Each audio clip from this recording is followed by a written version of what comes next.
Hey everyone, अगर आप भी थोड़ी थोड़ी इंग्लिश बोल लेते हैं और चाहते हैं कि चंद दिनों में फ्लुएंटली इंग्लिश बोलना शुरू कर दें तो मेरे साथ 14 दिन का ये fast track English speaking course आज से ही शुरू कर लें। दोस्तों, आप बस इस कोर्स को प्रॉपरली कंप्लीट कर लें। आपकी स्पोकन इंग्लिश 10 गुना तक निहायत ही आसान तरीके से इंप्रूव करवाने का जिम्मा मेरा। माय नेम इज आसिम और आप मुझे सुन रहे हैं AQ इंग्लिश यूट्यूब चैनल पर। चलिए दोस्तों, विदाउट मच अडू 14 दिन पर मुश्तमिल स्पोकन इंग्लिश कोर्स की क्लास नंबर 1 का आगाज कर लें। दोस्तों, आपके लिए स्पोकन इंग्लिश को निहायत ही आसान बना देने के लिए इस तरह के डेली इस्तेमाल के 5 इंग्लिश के स्ट्रक्चर्स मैं आपको हर क्लास में सिखाऊंगा। तो इस तरह से जब तक आप ये कोर्स कंप्लीट करेंगे आप 70 स्ट्रक्चर्स 14 दिन में सीख चुके होंगे। ना सिर्फ ये 70 स्ट्रक्चर्स बल्कि इनके साथ साथ इन स्ट्रक्चर्स के नेगेटिव सेंटेंसेस कैसे बनाने हैं और इंट्रोगेटिव सेंटेंसेस यानी सवालिया फिक्रात कैसे बनाने हैं, ये भी आप साथ साथ सीखेंगे। और दोस्तों, ना सिर्फ ये स्ट्रक्चर्स बल्कि इनके साथ जुड़े काफी सारे और रूल्स और छोटे छोटे स्ट्रक्चर्स भी आपको सिखाए जाएंगे। तो इस तरह से आप इस कोर्स को कंप्लीट करने तक ऑलमोस्ट 300 स्ट्रक्चर्स निहायत ही आसान तरीके से सीख चुके होंगे। तो आप अंदाजा कीजिए कि सिर्फ और सिर्फ 14 डेज में आप अपनी इंग्लिश को किस कदर इंप्रूव कर लेंगे। चलिए दोस्तों, बिला ताखीर हमारे आज के सबक का आगाज कर लेते हैं। तो चलिए दोस्तों, हमारा पहला स्ट्रक्चर सीख लें, जो कि है मैं रहा हूं। यानी जब भी हमें किसी शख्स के बारे में बताना हो कि वो कोई काम कर रहा है, कोई एक्टिविटी कंटिन्यू है, जारी है, कोई काम हो रहा है और कोई शख्स कोई काम कर रहा है या ज्यादा लोग कोई काम कर रहे हैं, यानी एक्शन परफॉर्म हो रहा है, तो आप प्रेजेंट टेंस में ये बात बताने के लिए, यानी अभी इस वक्त जब हम बात कर रहे हैं उसी वक्त कोई काम कंटिन्यू है, जारी है, तो इस बात को इंग्लिश में बताने के लिए हम ये स्ट्रक्चर यूज करेंगे। इसमें आई एम, अगर हमें अपने बारे में बताना है तो आई एम और उसके बाद वर्ब की ING वाली फॉर्म लगा लेंगे। दोस्तों, कुछ सेंटेंसेस देख लेते हैं जिससे स्ट्रक्चर को सीखने में मजीद आसानी हो जाएगी। मैं रो रहा हूं, आई एम, और उसके बाद मैंने आपको बताया था कि वर्ब की हम ING वाली फॉर्म लगाएंगे। ठीक है, तो क्राई, क्राई की ING वाली फॉर्म क्या बन गई? क्राइंग। I am crying. मैं तेज दौड़ रहा हूं, आई एम, जिसको हम शॉर्ट करके आई एम भी बोल सकते हैं, आई एम रनिंग, और तेज फास्ट। कभी भी आपने फास्टली नहीं कहना, ठीक है? आई एम रनिंग फास्ट, मैं तेज दौड़ रहा हूं। मैं बर्गर खा रहा हूं, I am eating burger, I am eating burger. मैं वीडियो देख रहा हूं, I am watching video, I am watching video. मैं नमाज पढ़ रहा हूं, I am offering prayer, I am offering prayer. अब देखिए दोस्तों, ये बातें आपने सिर्फ अपने लिए कही हैं। अगर हमें किसी और के लिए इस तरह की बातें करनी हो कि कोई शख्स कोई काम कर रहा है या लोग काम कर रहे हैं, तो हम यहां से ये बात कहना सीख लेते हैं। देखिए, आई के लिए तो हमने कहा एम, आई एम डूइंग, ठीक है? और उसके बाद अगर हमें किसी एक शख्स के बारे में, किसी एक चीज के बारे में बताना है कि कोई चीज, कोई मशीन, कोई शख्स कोई काम कर रहा है, तो वो तमाम के तमाम जितने भी सिंगुलर्स हैं दुनिया में, वाहिद हैं, उनके लिए हम इज यूज करेंगे। लेकिन आई और यू के साथ हम इज हरगिज यूज नहीं करेंगे। देखिए, आई भी है तो वाहिद ही और यू भी वाहिद है, यानी सिंगुलर है, लेकिन इनके साथ हम कभी भी इज का यूज नहीं करेंगे, याद रख लें। ठीक है, ओके। यहां पर कुछ सेंटेंसेस इसके मुताबिक यानी इज के मुताबिक बनाते हैं। He is crying, she is running fast. Okay, Asim is eating burger, Asim is eating burger. तो वाहिद के हमने सेंटेंसेस यहां पर बनाए, ठीक है? एंड यहां पर हम कह सकते हैं डॉग इज बार्किंग, ठीक है? Dog is barking.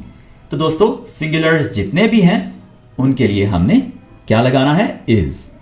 अच्छा दोस्तों, बाज़ औक़ात हम लोगों से हमारा जो रिश्ता होता है वो बोलकर उनके बारे में बताना चाह रहे होते हैं कि अम्मी ये काम कर रही हैं, अब्बू ये काम कर रहे हैं, भाई ये काम कर रहे हैं, ठीक है?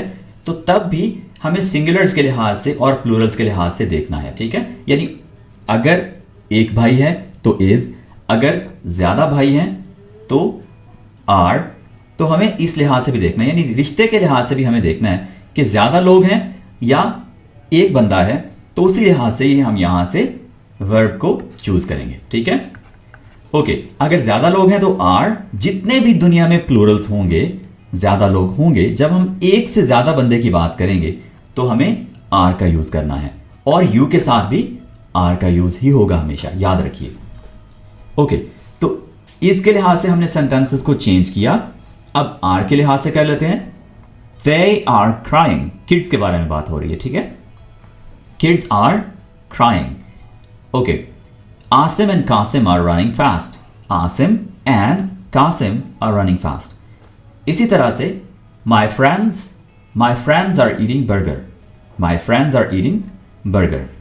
तो दोस्तों, इस तरह से हम is am are को यूज करते हुए बता सकते हैं कि कौन क्या कर रहा है, ठीक है।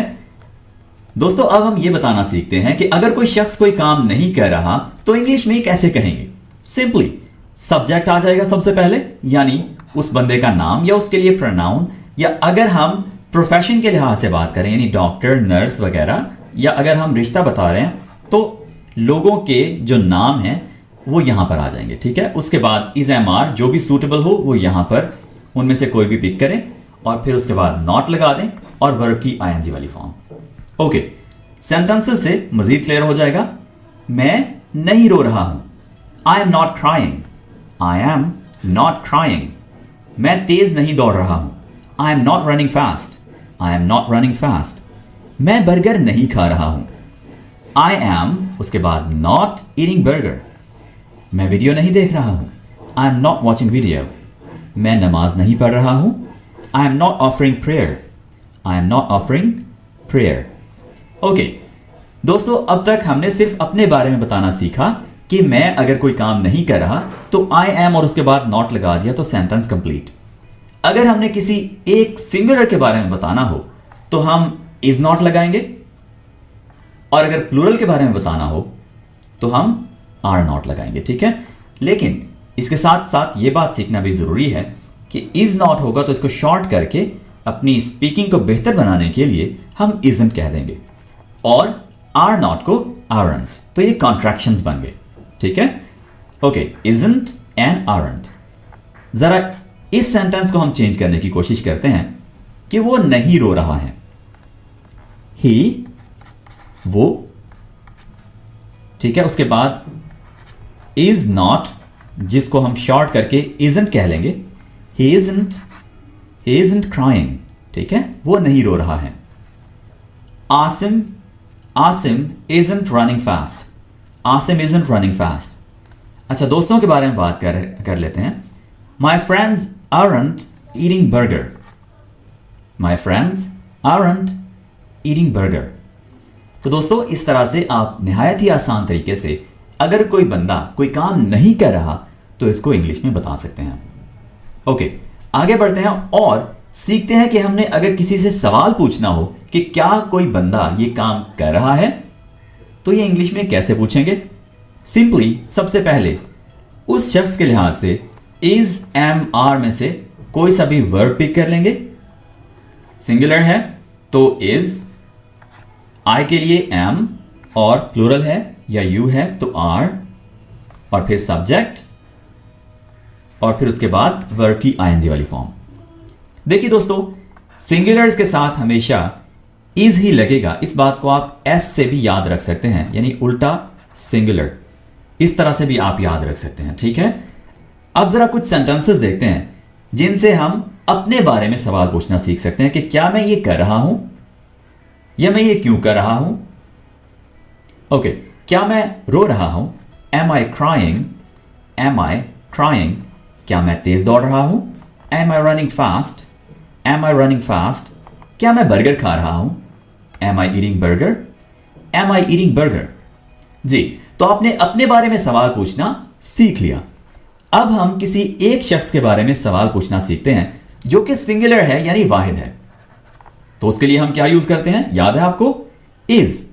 जी, तो अगर हम यहां पर इज लगाएंगे तो हमें आगे सब्जेक्ट भी देखना होगा कि सिंगुलर हो, एक शख्स हो।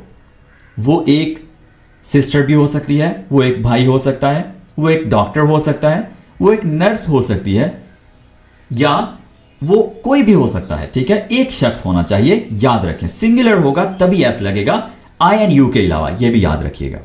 आई के साथ तो हम एम लगाते हैं ना। Okay, so is she crying, is she crying. फिर हम एक और सेंटेंस बनाते हैं, is Asim running fast, is Asim running fast, is Asim running fast. Okay, तो हमने दो सेंटेंसेस बनाए जहां पर हमने इज को यूज करते हुए सिंगुलर सब्जेक्ट्स यानी वाहिद लोगों के बारे में बात की कि वो क्या कर रहे हैं, ऐसा क्या वो कोई काम कर रहे हैं।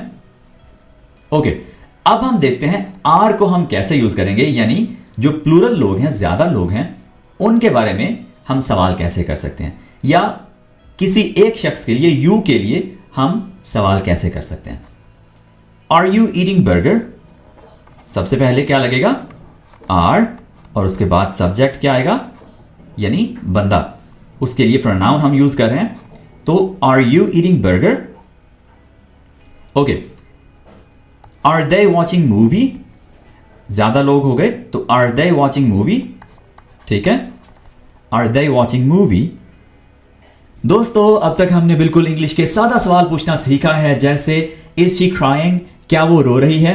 अगर मैं आपसे पूछूं कि आप इंग्लिश में ऐसे सवाल पूछ लेते हैं कि वो क्यों रो रही है, वो तेज क्यों दौड़ रहे हैं, वो बर्गर कहां खा रही है, इस तरह के सवाल आप पूछ सकते हैं।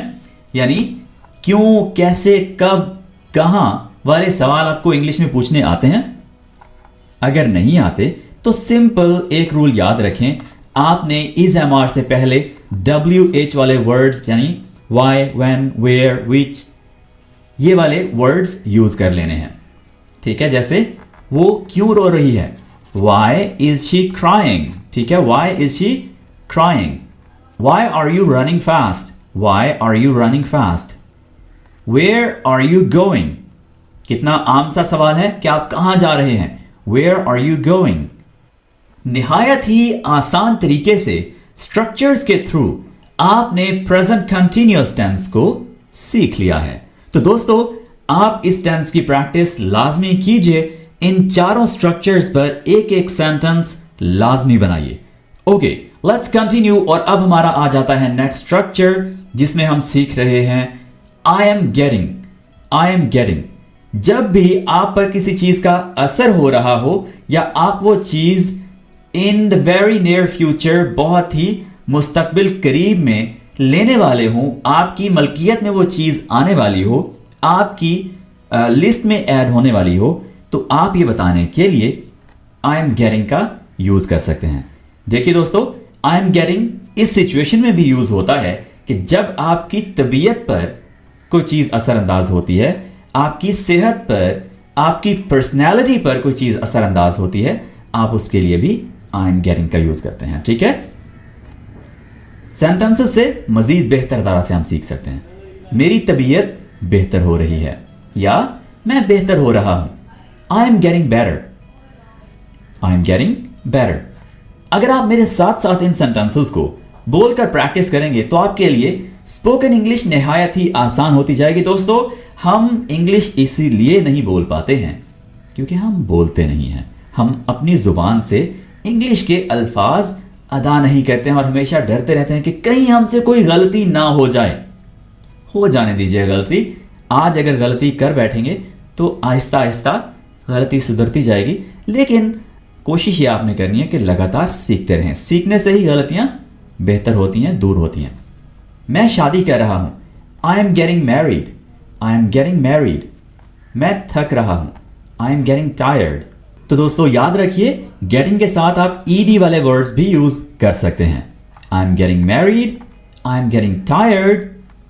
मैं नई कार ले रहा हूं, ये देखिए चीज आपकी मलकियत में आ रही है। I am getting a new car, I am getting a new car. दोस्तों, आई एम गेटिंग के यूज को मजीद बेहतर तरह से समझने के लिए कि ये सेंटेंस हम कब बोल सकते हैं, ये स्ट्रक्चर कब यूज कर सकते हैं, देखिए आप कहना चाह रहे हैं कि मैं लेने लगा हूं, मैं लेने जा रहा हूं, मैं लेने वाला हूं। तो आप ऐसे सेंटेंसेस जब उर्दू में बोलते हैं तो उसकी जगह आप इंग्लिश में ये कह सकते हैं I am getting a new car. For example, आप रास्ते में हैं, लेने जा रहे हैं, या आपने बैंक से पैसे निकलवाने हैं, कोई दोस्त आपसे पूछता है कि हाँ जी ये इतने सारे पैसों का क्या करना है, तो आप कहते हैं कि मैं नई कार लेने लगा हूँ, I am getting a new car. ठीक है, इसी तरह से आप सफ़र कर रहे हैं और आपने स्टेटस लगाया और आपसे कोई पूछता है हाँ जी किधर को, कहाँ जा रहे हैं, तो आप बताते हैं कि I am getting a new car, तो मैं यहाँ जा रहा हूँ। ठीक है, इसी तरह से नेक्स्ट सेंटेंस हमारे पास है, मुझे जॉब मिल रही है, I am getting a job. ठीक है, I am getting a job.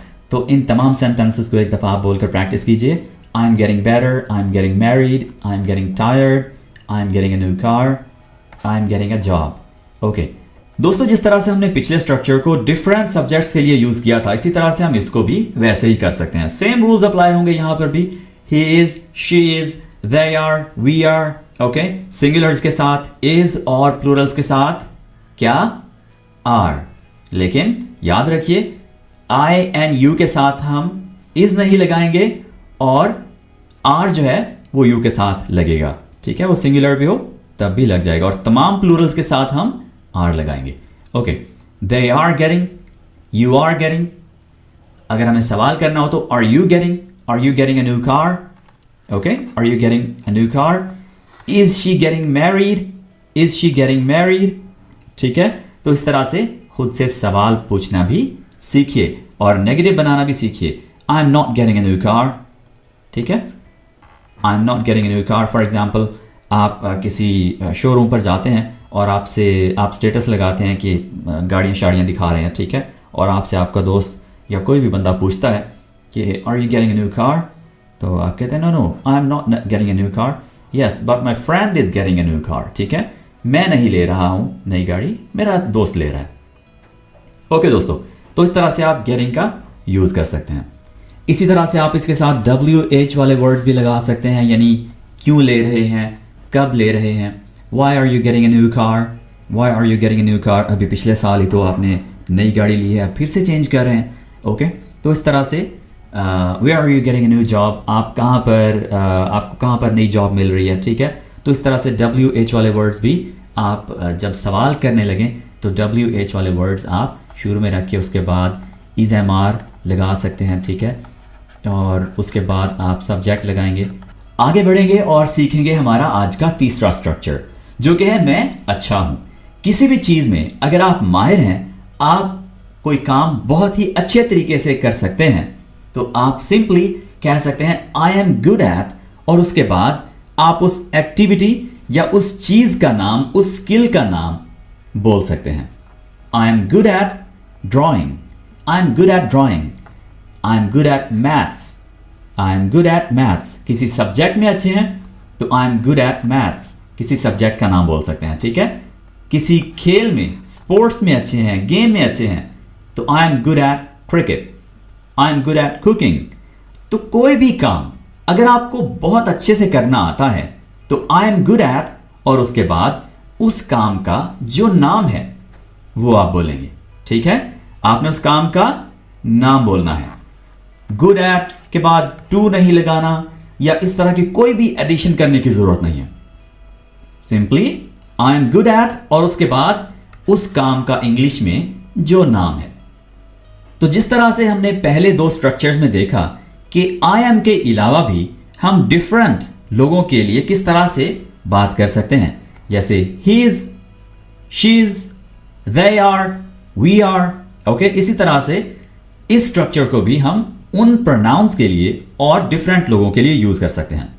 She is good at, he is good at, Asim is good at, okay, they are good at, my friends are good at, okay, the doctor is good eight.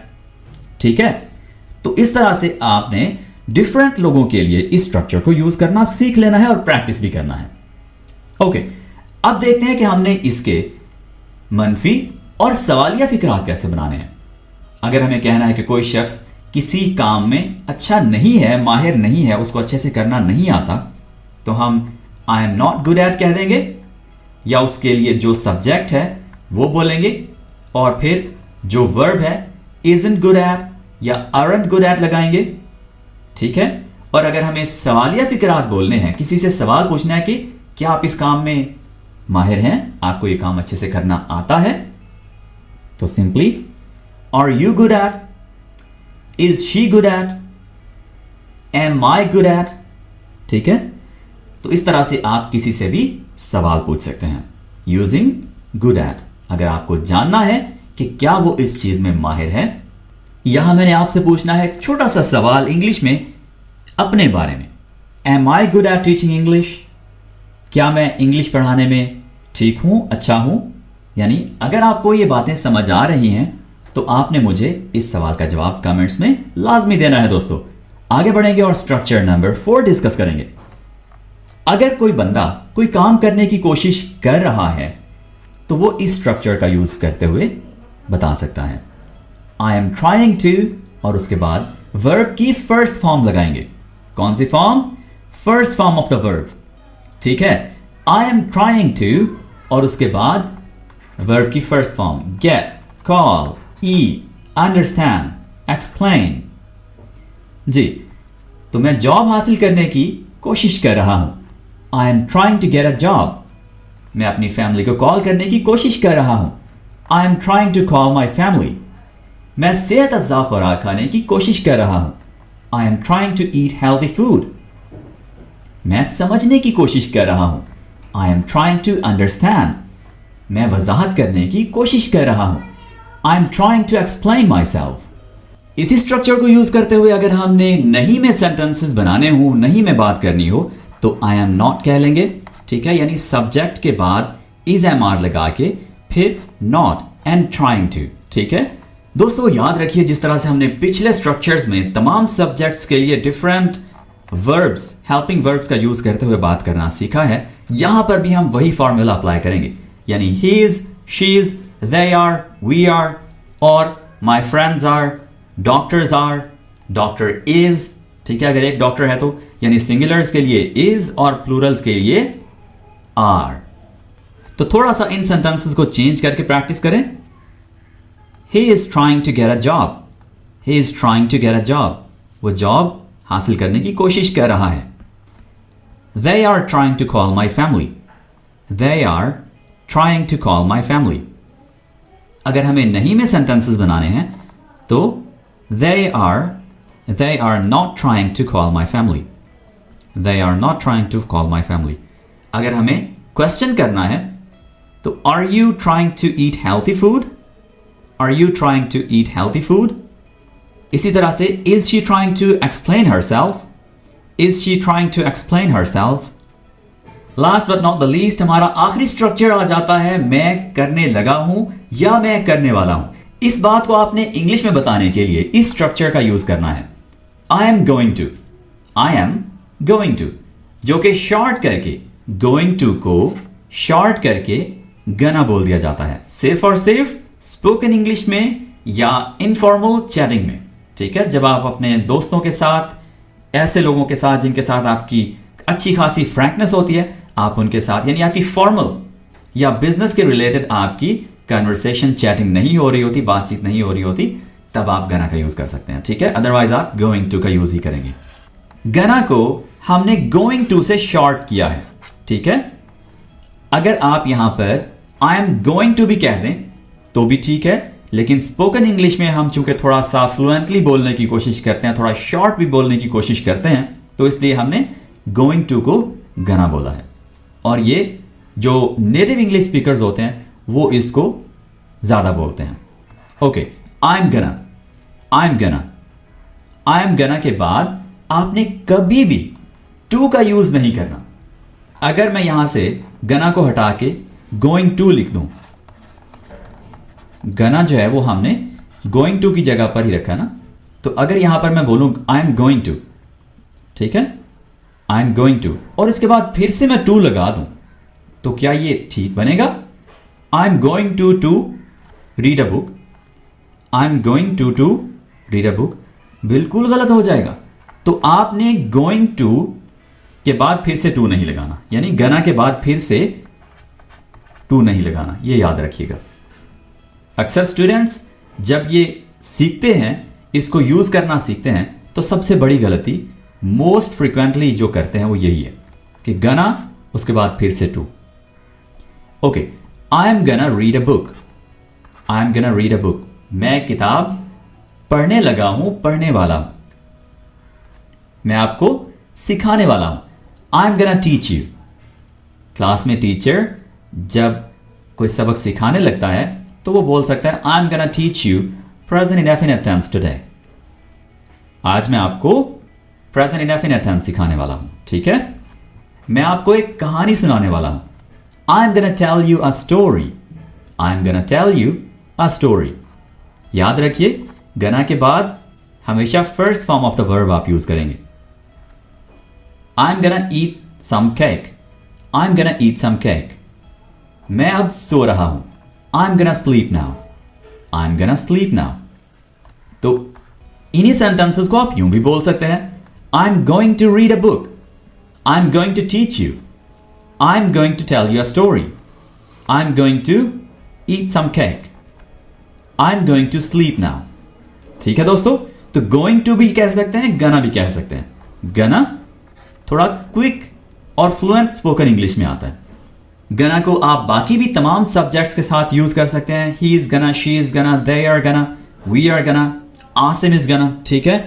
और अगर negative बनाने हो तो ही isn't गना, we aren't गना, she isn't गना, इकरा isn't गना, ठीक है। और उसके बाद first form of the verb. अगर हमने क्वेश्चन करने हो तो इज शी गना, इज शी गना, यानी इज शी गोइंग टू। हम क्या पूछ रहे हैं? Is she going to. Okay, are they going to? Is the nurse gonna, ठीक है। तो गोइंग टू एंड गना दोस्तों एक ही बात है, ठीक है। इसलिए आपने कभी भी कंफ्यूज नहीं होना कि गोइंग टू के बाद फिर से टू लगाएंगे, ठीक है। First form of the verb लगेगा और I am gonna, she is gonna, they are gonna, we are gonna. Okay, gonna को प्रैक्टिस कर लें, बोलकर अच्छी तरह से प्रैक्टिस कर लें ताकि आप इसको ठीक तरह से प्रोनाउंस कर सकें। ओके, तो यहां आपसे एक सवाल है कि what are you gonna do after the class? What are you gonna do after the class? अगर हमें सवाल पूछते हुए WH वाले वर्ड्स यानी why, when, where, which ये भी यूज करने हो तो is, am, are की शुरू में आप WH रख देंगे, ठीक है। Why are you gonna do this? आप ये क्यों करेंगे? आप ये क्यों करने लगे हैं? Where are you gonna go? Where are you gonna go? Where are you going to go? आप कहां जाने लगे हैं? How are you gonna do this? How are you gonna do this? आप ये कैसे करने लगे हैं? कैसे करने वाले हैं? ओके, तो इस तरह से दोस्तों आप निहायत ही आसान तरीके से गना का यूज कर सकते हैं। आई होप कि आपको गना बिल्कुल क्लियर हो गया होगा। अब दोस्तों हमने इन तमाम स्ट्रक्चर्स के शॉर्ट आंसर्स जो कि स्पोकन इंग्लिश में बहुत ही जबरदस्त रहते हैं, ये जरा करना सीख लेते हैं। Are you crying? इसका एक जवाब तो ये हो सकता है कि यस आई एम क्राइंग, ठीक है, पूरा जवाब दे दें यस आई एम क्राइंग।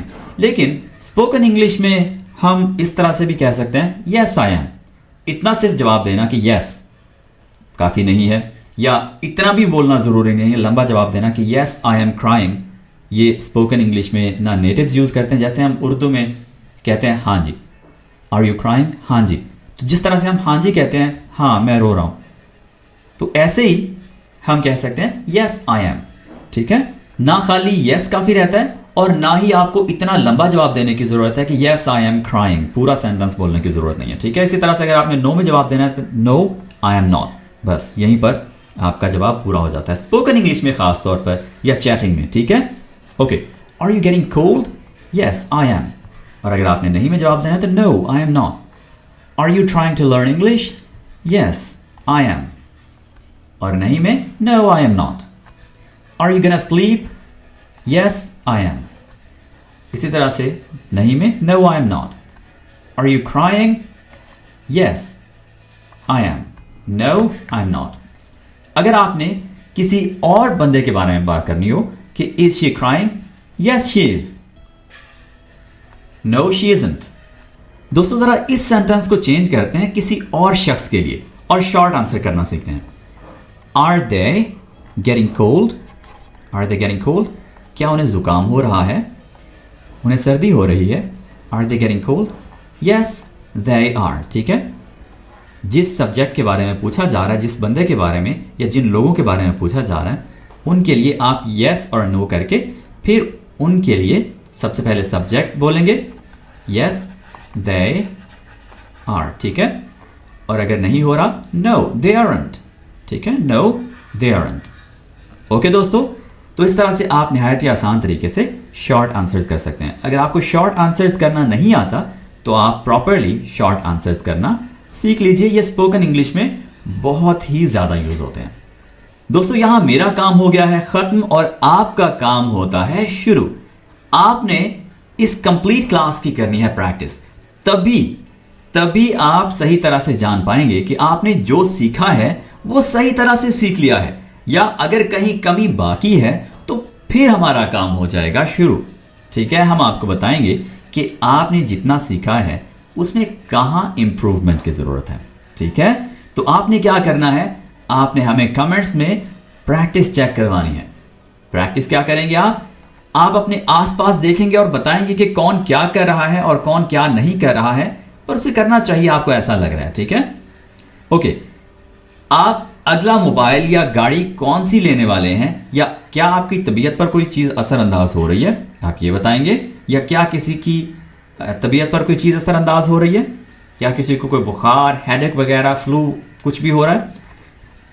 आप आजकल क्या कोशिश कर रहे हैं, क्या आप इंग्लिश सीखने की कोशिश कर रहे हैं, या कोई और भी कोर्स साथ शुरू कर रहे हैं, कोई स्किल सीखने की कोशिश कर रहे हैं, या आपको कोई दोस्त कोई काम करने की, सीखने की कोशिश कर रहा है। आप ये बताइए क्लास के बाद क्या करने वाले हैं। तो ये सारी बातें आपने कमेंट्स में लाजमी प्रैक्टिस करके हमें बतानी है, तभी हम आपको क्लियर कर पाएंगे कि आपने इस क्लास को बहुत अच्छी तरह से सीख लिया है। और दोस्तों, एक वादा कर ले मेरे साथ कि आपने इन तमाम स्ट्रक्चर्स को आज से ही अपनी चैटिंग में दोस्तों के साथ, जिनके साथ आप कंफर्टेबल हो, आपने यूज करना शुरू कर देना है। आज के लिए इतना ही, मिलते हैं आपसे अगली क्लास में। Take care, bye for now.